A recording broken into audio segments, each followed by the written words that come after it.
He kōna I purangi tēnei nā te reo irirangi o Aotearoa. This is Mediawatch. I'm Colin Peacock. This week, Sky TV got 3 for $1, and the Bravo channel, Rush and Eden, and the 3 Now app with a stack of other streaming channels too. And the pundits reckon this bargain basement deal strengthens Sky's stranglehold on the top sport that it sells to its subscribers. Sky TV's got 3. Doesn't need to have anything to do with TVNZ. Who? TV who? They don't matter anymore. Television New Zealand sports-wise now are stuffed, aren't they? But this week, the Herald sources said TVNZ has outbid Sky for the rights to next year's FIFA World Cup, featuring our own all-whites, and they're also in the frame for the upcoming Olympics as well. However, there are global forces and money at play in this market too. Saudi Arabia is sticking stacks of cash into sport and broadcasting right now, and a journalist who's just seen all this play out in the US tells us that could change the picture worldwide and here. The media minister equally delighted. I think it's encouraging that we're seeing investment in New Zealand media. So it's good. $1. No, not the fact that it's $1, but the fact that we're having an investment in TV3 and with a good sound Sky. So I think it's quite exciting. New Zealand, where a block of butter costs close to $10, and you can buy a major media company for a gold coin donation. That was Lisette Raymer on 3 News last Tuesday, making 2 good points in one there in her report about Sky TV buying 3 for $1. Now, for her, that doesn't mean a change of employer or show. Ever since the outgoing owner of the channel, Warner Brothers Discovery, closed down Newshub to cut costs a year ago, it's been the publisher Stuff that has produced the 6pm news show on 3 under the terms of a cut price but confidential contract. Now, last Tuesday, News Talk ZB's Heather Duplessis-Allen was almost urging Sky's chief executive to dump 3 News. Possibly it's relevant that 3 News is on the same 6 to 7 hour as the last part of her drive show on ZB. But Sky boss Sophie Maloney said Sky is sticking with 3 News. So, yeah, we're going to be keeping the news at 6 and we're excited about that partnership with Stuff going forward, once this completes from the 1st of August. How long has that deal got to run between TV3 and Stuff? I'm not going to share that confidential information, but there's a decent period to run, which is great. What's a decent period? Are we talking years or months? Because... Yeah. Longer than months, Heather. So good news there for TV news viewers who like a choice of early evening news bulletin on television. Now there's more about Sky taking over 3 Now and the rest on this week's Midweek Media Watch, if you missed it on RNZ National last Wednesday. But last Tuesday it was not for nothing that Lisette Raymer pointed out on 3 News that what Warner Brothers Discovery has decided to ditch would only get you a tiny bit of 1 block of butter in this economy. Hayden Donnell now looks at how the butter battle suddenly surged to the top of the bulletins this week. How much is a block of butter? About $8.40 in New Zealand at the moment. Yeah. 11, Minister. No. I can show you some if you want to see some. So, but you're obviously getting a bad deal because I think $8. $10.50. Yeah, don't you worry. It depends on what size you're talking about. Okay. Are you going 250 or 500? 250. Phew, that's Chris Luxon taking a swing at the price of a block of butter. Thankfully for him, he was right. Woolworths in-house salted butter is $8.50 right now, and you can get a 500-gram block of Rolling Meadow at Pack and Save for $8.29. The PM once put the price of his weekly grocery shop at $60, leaving some to speculate he'd found a time portal to a 90s food town in the basement of the Beehive. But getting this one wrong could have been a career ender. In case you've been living under a rock inside a cave on the planet Venus during a solar storm while wearing a blindfold and noise-cancelling headphones, our entire nation and nearly all of its media organisations are currently entirely fixated on the price of a 500-gram block of pure, concentrated, uncut dairy. It's risen nearly 50% in a year, and that's caused quite a few conniptions back here on Earth. To give an idea how serious the crisis has become, Stuff actually ran a story on Luxon getting the price of butter right. Meanwhile, journalists have been accosting Fonterra boss Miles Hurrell wherever he goes with questions about the cost of his company's yellow gold. First, he had to fend off TVNZ political editor Mikey Sherman outside Parliament ahead of a meeting with Finance Minister Nicola Willis. Hello. Hi there. Hi, could we stop and have a proper chat? Is that all right? Just halfway to another meeting at the moment. Herald seemingly managed to escape that encounter, but the grilling picked up at another location. What sort of margins are you asking for on the price of butter? Let me talk to Minister Willis this afternoon, and I told you I'll give it to you at some point. Is it Fonterra putting the prices of butter up, or is it supermarkets? It's not appropriate I get into that conversation with you on the side of the street. You have to admit that it's a big issue to Kiwis all across the country at the moment. Yeah, of course it is. So let me talk to the Minister this afternoon. Herald got away again, only to encounter RNZ's political reporter Giles Dexter, and by then he was pretty fed up. Giles from RNZ here. Just wondering if you're able to answer a couple of questions on how the meeting went tonight. Not at the moment. Is there anything you're able to shed on how it went? I'll talk to media in the morning. Well, we've already gone in touch with the media team. Just wondering if you're able to tell us how things went tonight. Is there a reason why you won't answer questions on it? It's understandable why that meeting with Willis was so hotly anticipated by the media. It had been billed as a kind of please explain, with the Finance Minister telling RNZ's Checkpoint last week she would grill Herald on why the price of butter was so high. I'm also interested in the role that Fonterra plays in terms of the global dairy prices it's getting and how they translate here at home. I will be meeting with the Fonterra Chief Executive in the next little while to talk to him about what we can do to make sure that New Zealanders have affordable cheese, milk and butter. She went on.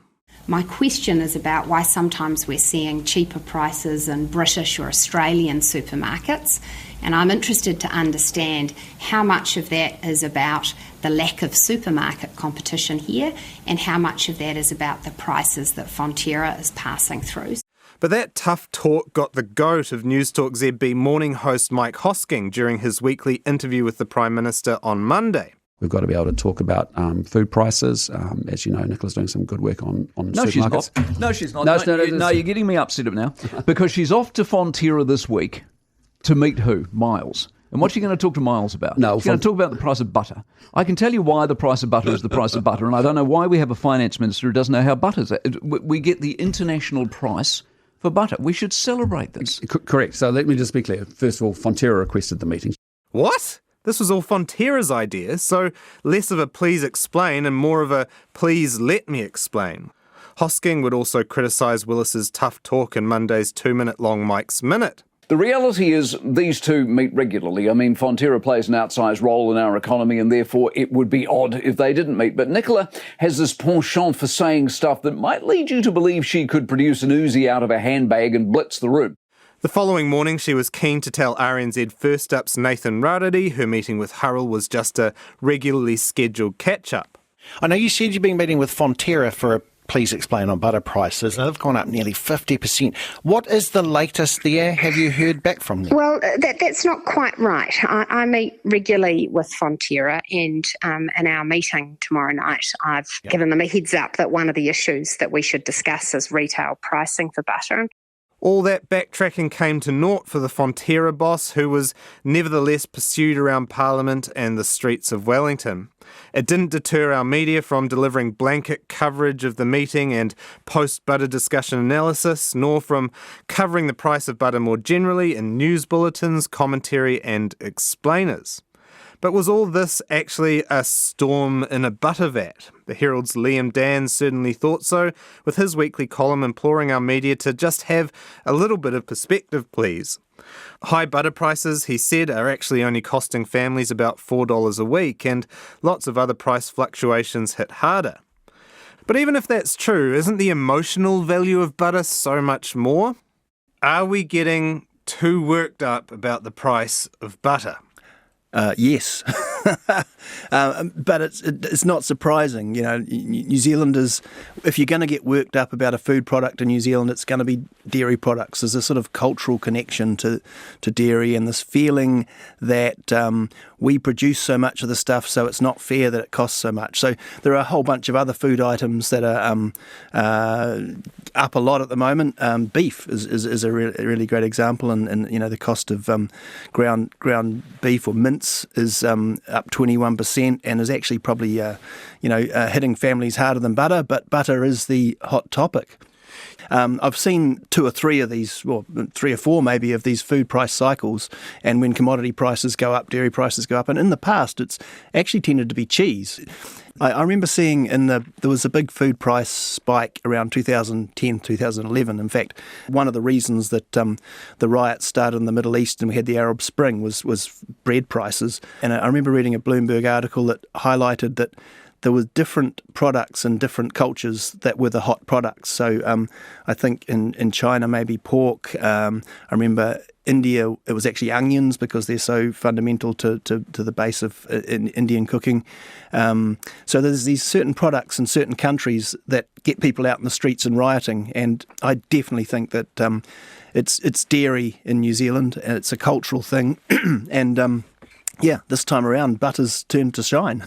I find strange is that if you actually do the maths, if you get a calculator out and crunch how much discretionary income's coming or going based on your butter consumption. Even people talk about, oh my gosh, we can't bake scones anymore. Well, using 75 grams of butter in a batch of scones, we're talking cents about how much it's gone up compared to petrol, which actually can fluctuate by quite a few dollars every week. Yeah, perhaps it is just that we need something to focus on to channel that anger. Is this a media-driven butter meltdown, do you think? Or is the media being driven by the public butter meltdown? What came first here, the chicken or the egg? That's the a more fundamental question in a way. I mean, that's the question always when people want to blame the media for something, right? Butter stories, suddenly they're rating. We all get the analytics. We see that everybody's clicking on the butter story, and it becomes a topic that gets momentum. We start asking economists about the butter, and then so that gets into people's heads, I guess, so it spirals. You think we're probably focusing too small when we're just talking about butter and not wider things like the need to lift wages or the wider cost of living even. You guys are a media show. I'm biased because I'm in the media, so I'm not pointing the blame directly at the media, I guess, whereas politicians on both sides are very quick to go for the very easy argument. Labour was running a social media campaign just highlighting with a graph pointing out that butter had taken off about the time that National got into power, and all those politicians are quite economically literate. They understand, first of all, that high dairy prices are a net gain for the country overall. They must understand that the governments don't really have any control over it. But then Labour copped it from National, when petrol prices went up during COVID. So the whole debate sort of plays into this, the big media storm about how we're being ripped off on butter. And, there's a lot of focus on supermarkets right now too, because, maybe that's where the difference between, you can get butter for $8.30 right now. I know that because I shop at Mount Albert Pack and Save. But the stories are all about butter over $10. So there's obviously a bit of discretion there at the retail end as well. Is it the same force driving the media and politicians, really, right? For the media, you're a business. You see that these stories are rating. This is what people want to talk about, even if it's not really a lucid discussion about the wider issue. And politicians as well, to get their point across. Yeah, we're locked into this. This is a modern condition. We're locked into the numbers we get, the analytics. It sort of means you sort of can't ignore it. Seeing the amount of public attention, you just have to address it. And it's harder to address it with a really complex argument about how the whole economic system works, and especially a lot harder if you're doing if you're running a media or a political campaign through social media. You've got to grab the public's attention, and ideally if you can sort of grab a bit of attention and then tell a story which eventually explains how things might be working and makes people think twice about where they're sort of portioning blame or whatever, that might help. I get it, Liam, but I'm still just going to get mad when I see the price of West Gold in the supermarket. Have you tried a butter substitute? I mean, unless you're doing a lot of baking. I won't! I'm a New Zealander! When I make that point, I say, if you say to people, oh, well, you could try one of those butter substitutes that just uses a bit of buttermilk in it. Okay, it tastes a little bit different. So at that point, we're in a bit of a first world problem, aren't we? Do you think we're being too fun about it as well? that the media's kind of reveling in it, and actually what's beneath this, what's underlying this problem is a genuine cost of living crisis, and there are people that are really struggling to put food on the table every week for their kids. Yeah, I mean, I think I heard Buttergeddon or something like that, and that sounds fun, and it sounds like we've got a sort of story that's actually a break from some of the heavy stuff from around the world. Everyone's having a bit of a laugh about the butter crisis, perhaps because butter isn't really that fundamental, but beneath that, if a working class family in New Zealand can no longer afford to make a spaghetti bolognese because minced beef's got up to $25 a kg or something like that, I mean, that's quite serious. And it may be that, the demand for protein keeps prices higher for longer. More money comes into the country, that's a good thing. So how do we organise a system so we've actually got a thriving domestic economy, people are paid more and can afford to eat these products that we've grown up? So this is a story about market forces with butter prices and the global dairy price, but it's also a story about market failure, right? Because we don't have supermarket competition in New Zealand. You have these stories about people driving hundreds of kilometres to Costco to get cheap butter, selling it on in Stratford for $2 cheaper. Is that the bigger story here? Yeah, well, because there's two parts to it. Obviously, Costco's clearly running a loss leader there, and it's great marketing. I think the supermarket can afford to run a loss on a certain product like that. Then there's the issue of overall prices and whether, and so that's a great topic for politicians. They're going to put more pressure on supermarkets. We've heard that for years. Fundamentally the problem is that we've only got two big players in the country, and until that changes, we're not going to see as much competition. But Costco is a positive story in a way, because it is bringing pressure to bear. The other thing that's really focused the media's attention on this story this week is Nicola Willis's meeting with Miles Hurrell of Fonterra. Do you think that story was a little bit overhyped? It was marketed as this kind of please explain, we're hauling him in to ask him about the price of butter. It turns out it's actually a monthly or biannual catch-up or whatever. And Nicola used to work for Fonterra. She understands perfectly well what Fonterra's doing with pricing and how much money's coming in. She's very literate and all that, as you'd expect. Probably the government was happy to look like they're taking it seriously. It sends that message. And then the media probably picked up on it. But it would be a huge story, really, if certainly a centre-right government that was in partnership with ACT was going to start trying to tell private businesses how to price things. That would be a much bigger story. Yeah, and they quickly walked that idea back. Yeah, I bet. Thank you very much, Liam. Cheers. There was New Zealand Herald business editor-at-large Liam Dann there, talking to Hayden Donnell and talking him down over the newsworthiness of the price of butter and the political rows about it.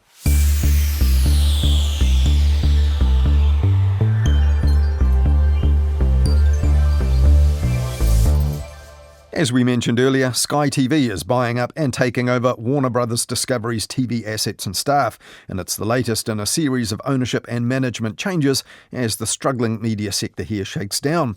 And while there are many opinions about whether this will be good or bad in the long run, News Talk ZB's Heather Duplessis-Allen reckoned that the 3 deal would put Sky way out in front as the leader of the pack for TV sport.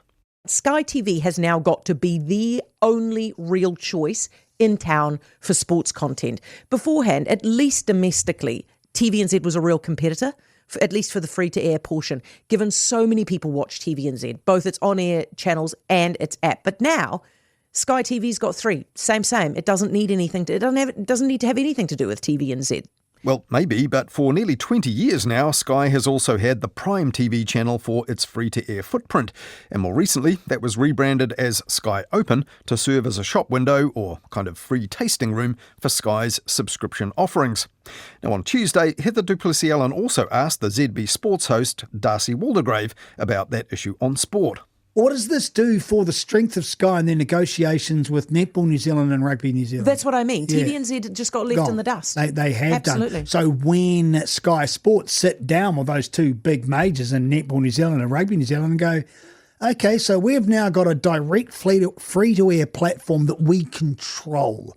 So we can give you eyeballs for nothing. We can make people pay. We can cross-promote between our pay-per-view and our regular free-to-air. Ever since Sky TV was founded about 35 years ago, those broadcast rights to live elite rugby, the All Blacks in particular, have been the bedrock of Sky's business. But as for the netball that Darcy Waldegrave mentioned there, it's TVNZ that's currently screening the top competition, the ANZ Premiership, on TV2 live and on TVNZ Plus on demand for free. But there's no sign of any broadcast deal for that for next year. And on RNZ's Morning Report this week, Nathan Rariri said players' worries about that were also being aired. Some subtle pressure went on from players and coaches over the weekend, that you could hear the aftermatch, comments from them going, it's great to be here, but we don't even know what's happening next year. And when I heard the third one of those, I thought, right, so this has really cut in with them, hasn't it? And they were talking about, look, the 2026 domestic league hasn't been finalised yet, particularly with the broadcast deal. And it remains to be seen if TVNZ will recommit to that, or even if there's any tournament to screen at all. But this week, the New Zealand Herald reported that TVNZ is not out of the sports rights game, as those hosts on ZB seem to think. The Herald sources said that TVNZ has outbid Sky to screen next year's FIFA World Cup, featuring our own All Whites, and they're in the frame for the rights to screen the upcoming Olympics as well. Big news, if true, for sports fans here, though it could cost them, according to the Herald. They said that part of the plan could be TVNZ charging viewers for some of it by Sky TV-style subscriptions or pay-per-view single payments, or a combination of both. TVNZ itself has yet to confirm or deny if that's the plan, but currently everything it screens is free to view. And that was the case last weekend when TVNZ screened Wrexham in Wellington, playing the local side, the Phoenix, like this. A global juggernaut in Wrexham. We're looking at the sprinklers here. I don't want to get covered first, but look, global juggernaut in Wrexham. What they've been doing is fantastic, and I think everybody wants to get behind that. Now, all due respect to the team from Wales, but they're about to play in the second tier of English football for the first time in the coming season. Wrexham is not a global football juggernaut, at least not yet. The reason that a pre-season friendly attracted 25,000 people in Wellington last weekend, and TVNZ live coverage, is showbiz. Season 2, we won. Dad cried when we won the cup. Don't tell them. Now here we are in Season 3. It's going to be a very... Wrexham AFC is co-owned by a Hollywood star, Ryan Reynolds, and that Netflix doco about their success has so far been a crowd pleaser too. But the real global powerhouses in football have recently been at a tournament in the US, the FIFA Club World Cup, which also attracted President Trump, though he got booed in the final last week in New Jersey, handing over the gaudy trophy.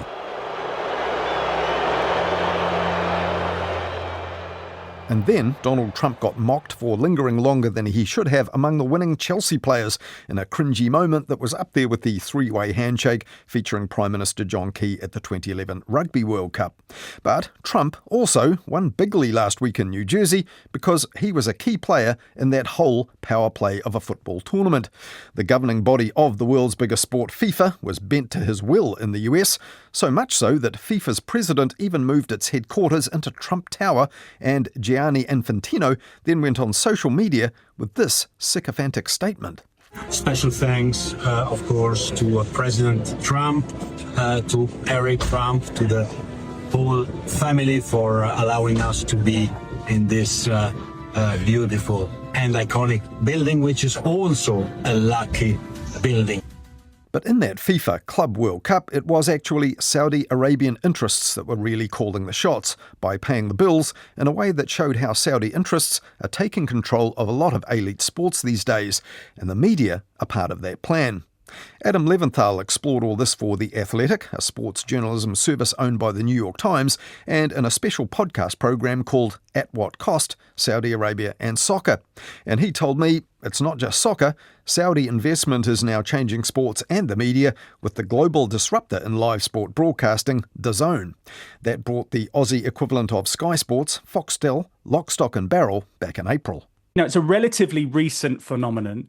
It's accelerated over the last 5 years. We know that that PIF bought Newcastle in the Premier League. They obviously have Live Golf. They've got agreements with in tennis in both the men's and the women's game. We had the Saudi Pro League, which sparked into life in 2022. Then for the season that followed, 23-24, when big star names started going, built around Cristiano Ronaldo. And then in December 2024, they've obviously handed the World Cup. But now that really has kicked on, and Saudi money is underpinning so much of what we see in sport, but also in life. Yeah, in fact, just on my way here, just tonight as we're recording this, the Sports Talkback show is talking about this surprise offer for a rugby player, Roger Tuivasa-Sheck. He's played rugby league and rugby union for the R360 Saudi rugby mooted breakaway tournament, talking about a salary of $1 million, thought to be twice what he already earns. At what cost? You laid it out in a way that I hadn't quite heard it before, and that you've got the PIF, the Saudi Investment Fund, buying a share in the broadcaster DAZN then paying a share of FIFA, or paying FIFA for the broadcast rights to it, which I don't think anyone else had bid much for before that. And then the same sum of $1 billion ends up as the prize pool. Yeah.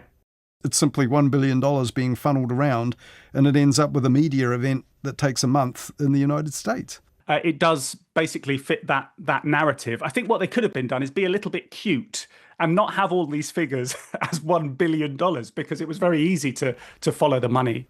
And FIFA, DAZN, PIF, who were behind the deal, but it wasn't actually them who bought the stake in DAZN. That was Surge, which is the sports arm of PIF.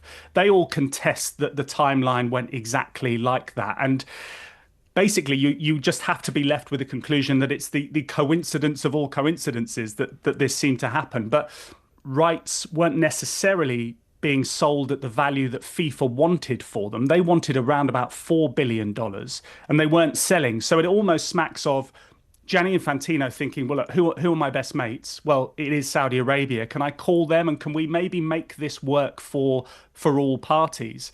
Soon after Saudi Arabia are awarded the World Cup in 2034, DAZN get the rights, then a Saudi Arabian entity buy a portion of DAZN, and then that exact same amount of money is the prize pot. So it works for FIFA, it works for Saudi. They have a global broadcast partner. DAZN say that they would have done the deal anyway, but it's very difficult to come to any other conclusion that, yes, this was basically being propped up by Saudi Arabia wherever you look. It's money being pumped into a pool and everyone, drinking from it.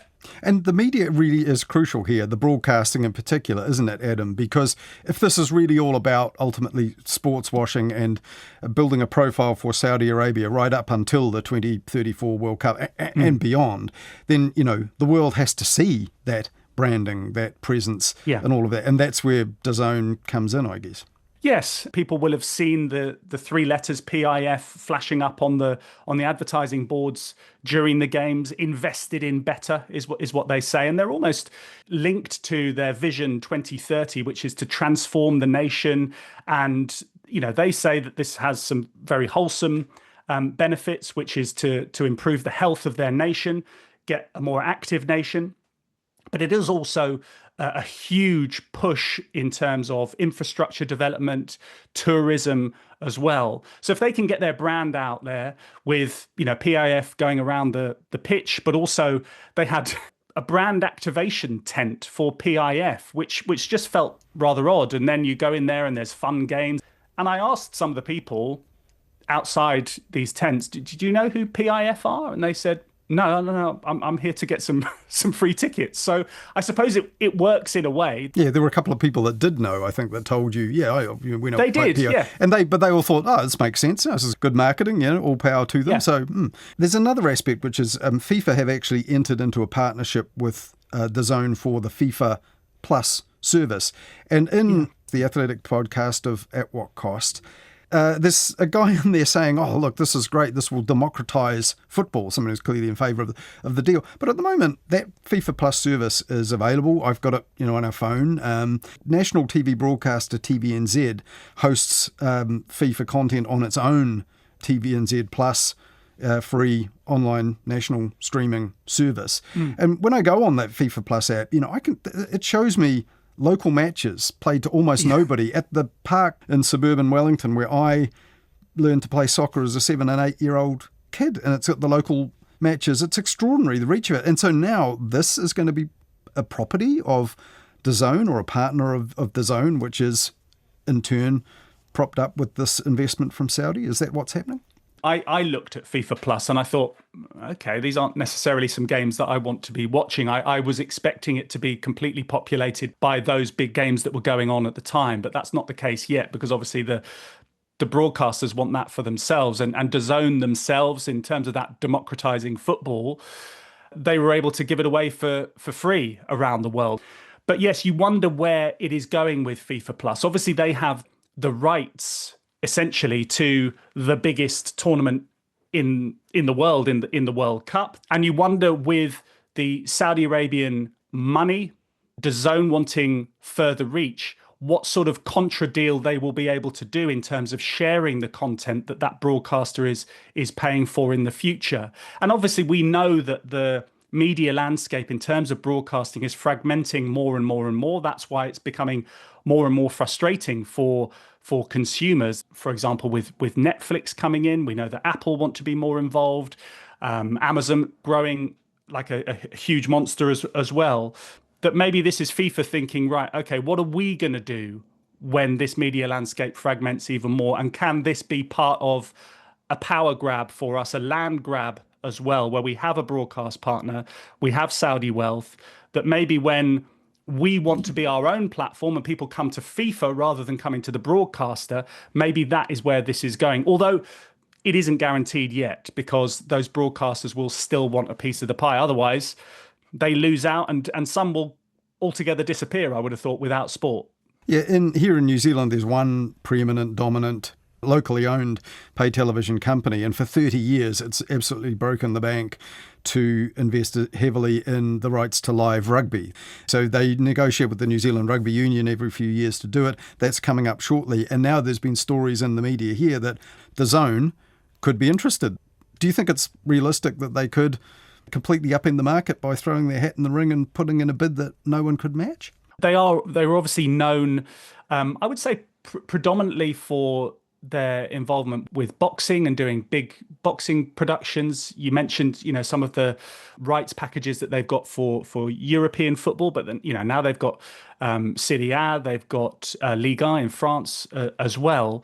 So, they are making a big play, and this was a massive opportunity for them, being linked with the Club World Cup, to get eyeballs on their brand all over the world. Albeit they did partner with, host broadcasters all around the world, and maybe the exposure that they were wanting wasn't quite as acute as they would like.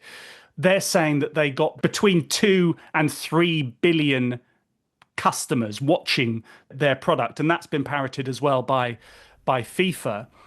But they know already, you can see on their YouTube channels that's almost doubled in terms of the amount of eyeballs on there and subscribers. So they will see this Club World Cup as a strategy that has worked in terms of brand awareness. If customers in countries like New Zealand, if they've been impressed by the coverage that they saw of the Club World Cup, then there will obviously be more support if DAZN come into that market and say, yeah, we're going to come and do rugby, or we're going to come and do soccer, or we're going to come and do whatever. So I think it's worked for them. I don't know if it's worth the money that they've spent so far, but if they can then go to the Saudi well and say, look, come on, this has been good. We've got plenty more eyeballs for us, DAZN, but also for you as well, for FIFA too. They're in this sort of trio of influence. Yeah, maybe they can make an even bigger play, and they can become an even bigger player as media landscape fragments even more. And, well, there has been a lot of coverage and opinion and articles about the heavy investment of Saudi money into sports and sports broadcasting and media. But unlike most of them, At What Cost, your special podcast for The Athletic, really drew straight lines to the human rights situation. I mean, you talked about Jamal Khashoggi, for example, whose name doesn't often come up when they're talking about sports washing, and to say these things are very difficult to get people themselves to talk about the situation, isn't it? Yeah, it was. And it was interesting from my point of view to get as many different views from as many different quarters as possible. And that included speaking to Saudi people who were over, for example, for the game that I went to between Real Madrid and Al Hilal. Obviously, they have a huge amount of pride. But then, yes, you do have that juxtaposition of There will be some that are content, that are happy to shout about their nation and are very proud.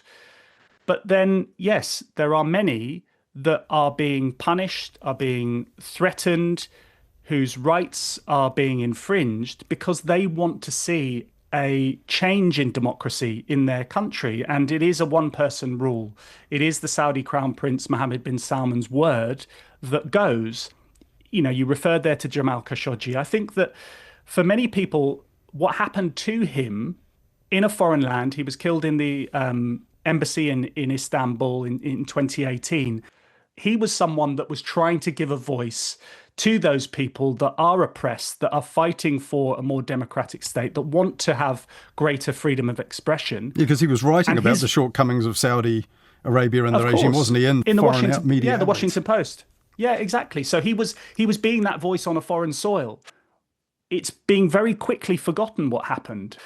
His legacy, Jamal Khashoggi's legacy, is almost being steamrolled for the benefit of the nation who want to push forward and just basically say, look at the shiny and the happy things and ignore our very recent past, which was very brutal, but it also continues in the nation as well, where people are kept quiet. But at the same time, the argument that I would get back when I spoke to people from Saudi Arabia and I spoke to entities within the country as well, people will be saying, hang on a minute, you're not in the position to be professing to us how to, work geopolitically, considering what the UK and what the British Empire did over, hundreds of years. So it's a very, very complex situation, and it's not one that's going to be quickly sorted out. But at the same time, you almost think, well, look, countries should be given a World Cup when they have met their human rights obligations. But that hasn't quite happened here because, as we know, the wealth of Saudi is ruling the globe. And finally, Adam, I mean, The Athletic itself is a brand, a media brand, and employs, many, many good journalists. Has there been pushback against At What Cost now that it's out there? I mean, you wrote about it in the New York Times as well. I don't think so. I think it's not just a huge criticism of Saudi Arabia. There's been an acknowledgement that we were able to speak to various sides of the story, which is always the most important thing. It's not one-eyed. It's not just one side. It's not just a critical deconstruction of what's happening in Saudi Arabia. There's a reason why the US wants to have such a strong relationship with Saudi, for example, why they invest so much money around the world. And there's no reason why, if you have money, that you're not allowed to invest it and make your own nation better. I think that as often is made the case, especially now, and we also sort of touch upon it within the documentary about the political unrest in the region, that people would say, well, why are you covering Saudi Arabia when there's the situation with Israel and Gaza at the moment? And it is just explaining a complex situation. It's not making definitive conclusions, basically shining a spotlight on it. And that's what we want to try and do as much as possible. Previously, we've done documentaries on various different issues. For example, the first one we did back in November last year was on the situation in Sudan, which is a complex situation, but one that many people weren't necessarily aware of because of other significant wars going on. For example, with Russia and Ukraine in particular at the time was very, very prominent, but then that was all obviously taken over with the unrest in Israel and Gaza as well. So we've shined a spotlight on this situation, and I think it's one that will run and run for the next 9 years, and we will certainly keep an eye on it because there have been promises made about how things are going to be in Saudi Arabia. We now wait to see if that's going to be the case, because we had the recent example with the Qatar World Cup. Did things really change? That's still debatable. We have to see what happens with Saudi, because once again, it's being used as a political football. And highly relevant in just a year's time when that World Cup is on, in part in the US at least, and the New Zealand side will be there in those same relationships. Yes. Media, money, Donald Trump, they'll all be in play as well. Yeah. Thanks so much for your time today, Adam. Thank you, I appreciate it. That was Adam Leventhal, correspondent with the online sports service The Athletic, and he's the author of a special podcast called At What Cost, Saudi Arabia and soccer, which is well worth a listen, and he's the author of an article of the same name in the New York Times, which is well worth a read. That's it for this weekend. Thanks for listening. If you have any thoughts for us or ideas for us to follow up, do get in touch. Email us, mediawatch@rnz.co.nz. You'll also find us at Mediawatch NZ on X, and you can even write us a letter and send it to Mediawatch, PO Box 123, Wellington. Hayden Donnell will be back next Wednesday with Midweek Mediawatch. Catch you then. In the meantime, follow Mediawatch and listen on Apple Podcasts, Spotify, or any podcast app, and make sure you never miss an episode.